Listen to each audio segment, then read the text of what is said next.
Guys, they say miracles do happen when there's a strong faith. So, I don't know, I was hopeful that day when our car broke down because of a tube that exploded in the engine of the car. It was the aircon. Somebody helped us. Please check out this video. Thank you, guys. I hope it inspires you. Okay? Take care. Bye.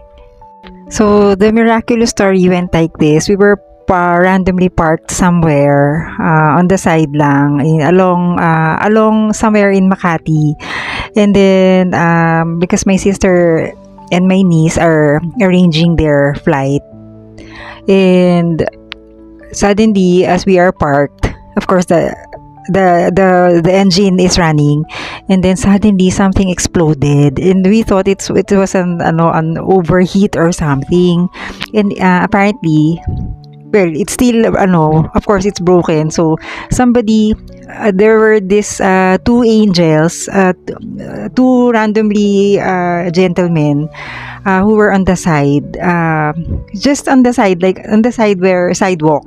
They were maybe they're coming from their office. Tapos, and then they approached us. It was a bit raining because there's typhoon. And then they approached us. They were knocking on the window, and then they said they're gonna check the engine. And I was with mom and dad, and of course it's just me. And I was you know what? Of course, ibag. I mean, guys, I'm kind of not physically okay because of my ovary issue, but and then I had to go down because of the two angels that came to us, and then they said they're willing to help. So I grabbed the umbrella, and the umbrella isn't at all working then.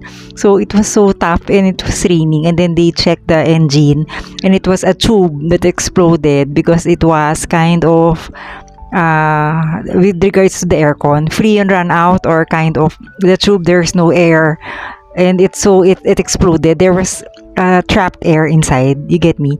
And then they detached the tube, and then they said it's not overheat, so you can still drive the car.